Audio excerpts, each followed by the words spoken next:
पुणे जिल्हा कुस्तीगीर संघाचे अध्यक्ष संदीप भोंडवे यांनी शिवसेना पक्षप्रमुख उद्धव ठाकरे यांच्या उपस्थितीत पक्षप्रवेश केलाय।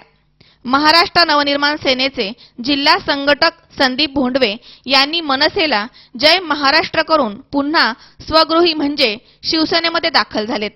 बुधवारी मुंबई येथील मातोश्रीवर मोजक्या सवंगड्यांसह जाऊन शिवसेना पक्षप्रमुख उद्धव ठाकरे यांच्या उपस्थितीत पक्षप्रवेश केलाय। यावेळी खासदार शिवाजीराव आढळराव पाटील उपस्थित होते।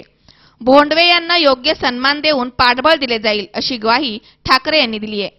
शिरूर हवेली तालुक्यामध्ये या घटनेमुळे राजकीय समीकरण बदलणार आहे, तर पक्षाला खंबीर शिवसैनिक मिळाल्याने पक्षाच्या आशा उंचावल्या आहेत।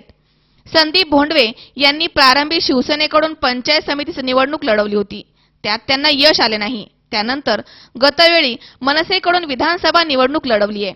मनसेला राज्यामध्ये जननेते नाकारल्याने शिरूर हवेलीमध्ये पराभवास सामोरं जावं लागले। आढळराव पाटील म्हणाले की शिवसेनेला राज्यामध्ये पक्ष वाढवायचा आहे, तसा माझ्या मतदारसंघातही वाढवायचा आहे। भोंडवे यांना मीच मातोश्रीवर घेऊन आलो। त्यांच्याकडे कुस्ती, क्रिकेट या स्पर्धांमुळे मोठा युवक वर्ग आहे, असे प्रतिपादन खासदार शिवाजीराव आढळराव पाटील यांनी केले। अमोल उदमले सह हर्षल कोठावदे, सी 24 तास, पुणे।